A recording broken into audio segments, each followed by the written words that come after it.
नमस्कार। आज अपने चर्चा का विषय है भारतीय संविधान सभा।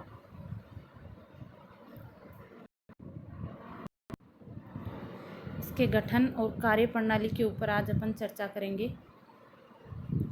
देखिए, भारतीय राष्ट्रीय आंदोलन के दौरान ब्रिटिश सरकार द्वारा समय समय पर भारतीयों की मांग के आधार पर 1919 का अधिनियम पारित किया, 1935 का अधिनियम पारित किया और यहाँ पर संवैधानिक प्रावधान लागू करने की कोशिश की, जिसके तहत केंद्रीय व्यवस्थापिका प्रांतों में विधानमंडलों की स्थापना की गई, निर्वाचनों की व्यवस्था की गई।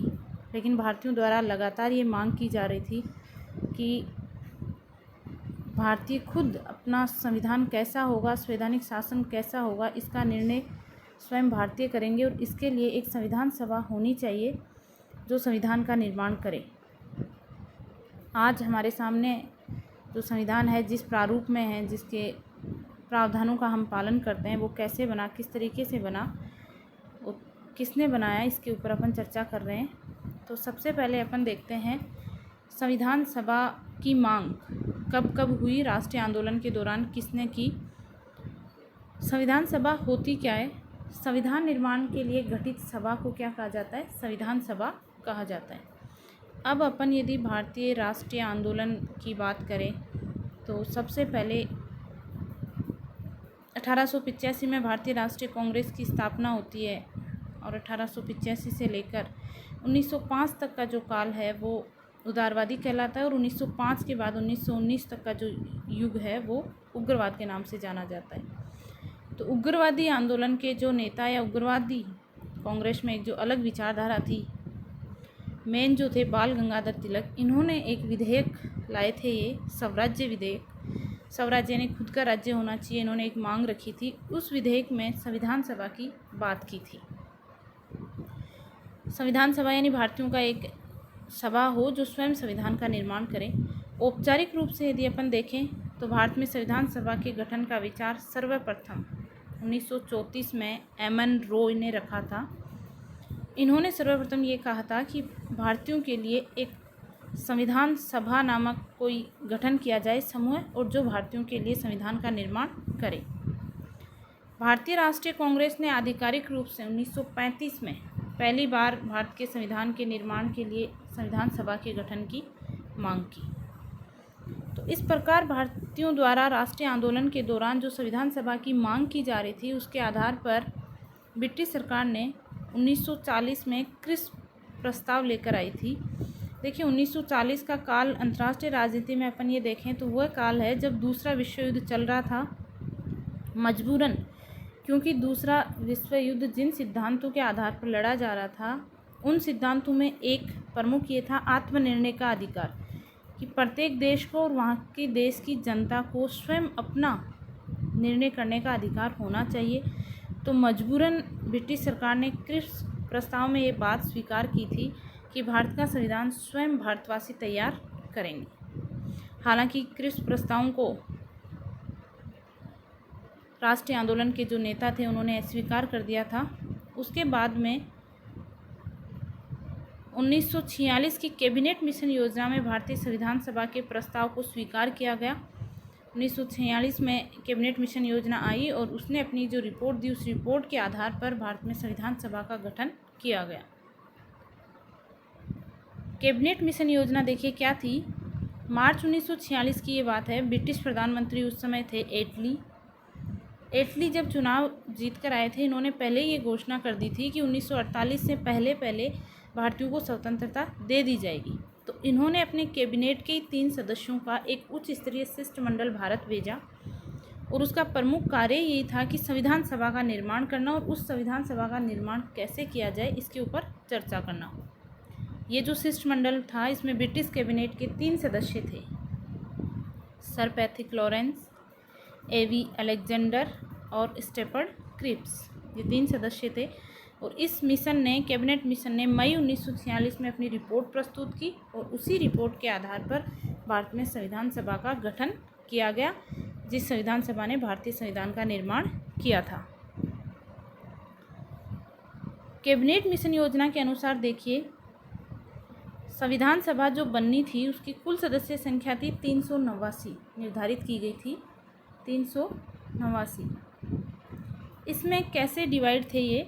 292 सीटें ब्रिटिश प्रांतों के प्रतिनिधि, 4 जो थे चीफ कमिश्नर क्षेत्रों के प्रतिनिधि और 93 थे देसी रियासतों के प्रतिनिधि शामिल होने थे।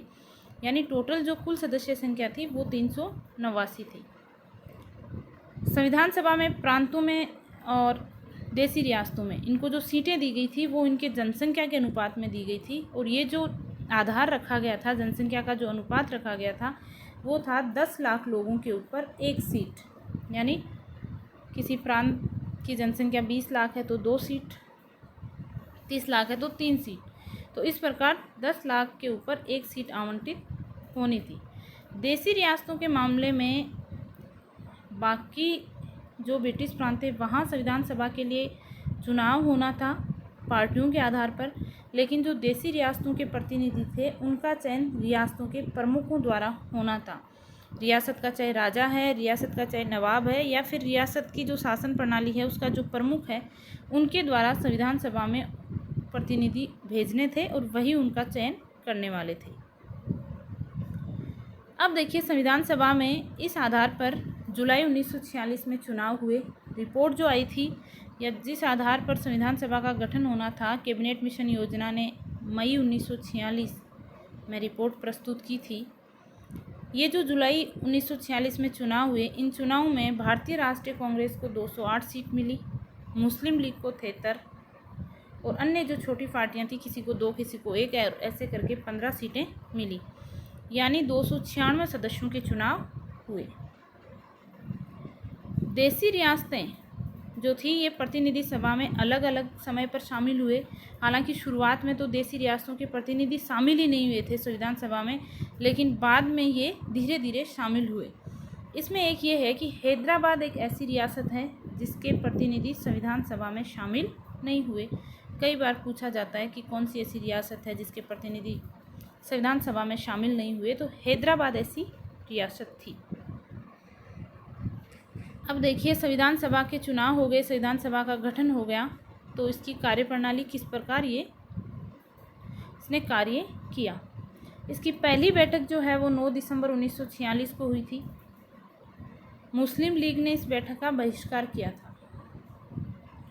1947 का जो माउंटबेटन योजना भी आई, फिर भारत स्वतंत्रता अधिनियम आया जिसके आधार पर संविधान सभा की स्थिति में परिवर्तन हुआ और संविधान सभा के कुल जो सदस्य थे उनमें से कुछ पाकिस्तान के लिए अलग संविधान सभा बन गई और भारत के लिए अलग संविधान सभा बन गई। वो बाद की बातें थी, लेकिन इसकी जो पहली बैठक थी वो 9 दिसंबर 1946 को हुई और इस बैठक में जो सबसे वरिष्ठ सदस्य थे डॉक्टर सच्चिदानंद सिन्हा, उनको अस्थायी अध्यक्ष चुना गया।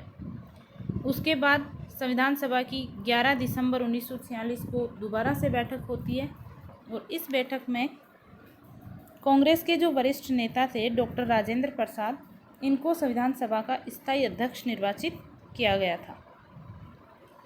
इसके अलावा संविधान सभा के 2 उपाध्यक्ष थे, डॉक्टर एच.सी. मुखर्जी और वी.टी. कृष्णमाचारी। ये संविधान सभा के उपाध्यक्ष निर्वाचित हुए, यानी 2 उपाध्यक्ष थे और अध्यक्ष थे डॉक्टर राजेंद्र प्रसाद। संविधान सभा की बैठक शुरू हुई, अध्यक्ष चुन लिया गया। उसके बाद देखिए 11 दिसंबर को इसकी बैठक शुरू हुई थी। सबसे पहला जो कार्य था संविधान सभा में वो था उद्देश्य प्रस्ताव। ये 13 दिसंबर 1946 को पंडित जवाहरलाल नेहरू ने रखा था और रखने का देखिए उद्देश्य ये था, उद्देश्य प्रस्ताव यानी संविधान सभा का क्या उद्देश्य है, क्यों अपन ने संविधान सभा बनाई है और वो संविधान सभा किन सिद्धांतों के आधार पर कैसे कार्य करेगी। तो ऐसा उन्होंने एक उद्देश्य प्रस्ताव रखा और उस उद्देश्य प्रस्ताव की कुछ महत्वपूर्ण जो बातें थी वो कौन कौन सी थी। ये संविधान सभा भारत को एक स्वतंत्र संप्रभु गणराज्य घोषित करेगी। स्वतंत्र संप्रभु यानी उसके ऊपर ब्रिटिश सरकार का कोई अधिकार नहीं रहेगा और भारत को स्वतंत्रता दे दी जाएगी। स्वतंत्र या संप्रभु भारत की जितनी भी शक्तियां हैं या शक्तियों का जो स्रोत है वो क्या होगा, भारत की जनता होगी। ब्रिटिश राजमुकुट नहीं होगा, ब्रिटिश ताज नहीं होगा, वहाँ की महारानी नहीं होगी, बल्कि भारत की जनता होगी। संविधान सभा में के द्वारा जो भी संविधान निर्माण किया जाएगा उसमें सभी लोगों के लिए न्याय, सामाजिक, आर्थिक और राजनीतिक स्वतंत्रता, सुरक्षा, विचार और अभिव्यक्ति की स्वतंत्रता सुनिश्चित की जाएगी। यानी संविधान सभा का ये मुख्य कार्य होगा कि देश के नागरिकों के प्रत्येक वर्ग को वो संतुष्ट करें और उनके साथ स्वतंत्रता और समानता का व्यवहार किया जाए। अल्पसंख्यक वर्ग है, पिछड़े वर्ग है और जो जनजातीय क्षेत्रों के लोग हैं उनको भी संविधान में पर्याप्त सुविधा और सुरक्षा प्रदान की जाएगी कि उनके साथ किसी प्रकार का अन्याय नहीं। ये जो नेहरू जी ने उद्देश्य प्रस्ताव रखा था, इसमें संविधान सभा में कुल 8 दिन विचार विमर्श किया गया और 22 जनवरी 1946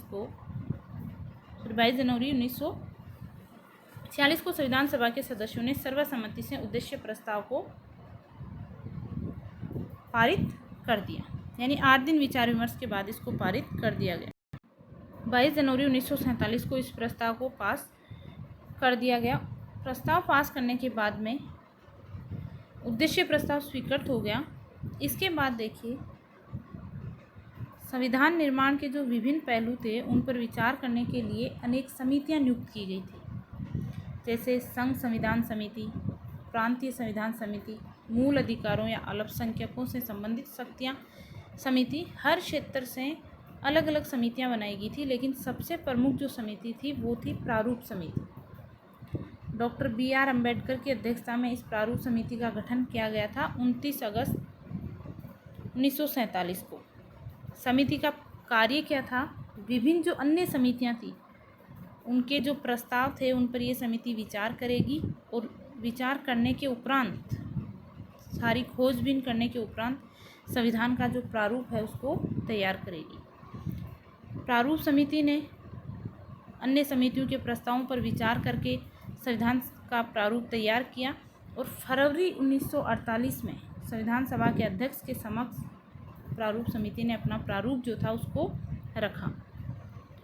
26 नवंबर 1949 से देखिए, ये जो प्रारूप समिति थी इसने संविधान 3 बार संविधान सभा में रखा और उस प्रारूप समिति द्वारा रखे गए मसौदे पर खूब विचार विमर्श हुआ। विचार विमर्श होने के बाद 26 नवंबर 1949 को 1949 को जो संविधान था उसको अंगीकृत, अधिनियमित और आत्मार्पित कर लिया गया। यानी भारतीय संविधान था उसको क्या कर दिया गया?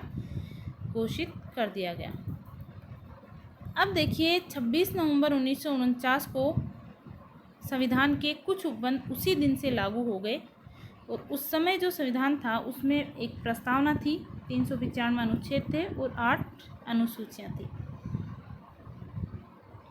आज जो अनुसूचियाँ हैं उनकी संख्या बढ़कर कितनी हो गई है? 12 हो गई है। मूल संविधान में जो अनुसूचियाँ थी 8 थी और अनुच्छेद आज भी 395 है। 26 नवंबर को क्योंकि संविधान को अधिनियमित, अंगीकृत किया गया था, इसलिए इसको संविधान दिवस या विधि दिवस के रूप में मनाया जाता है।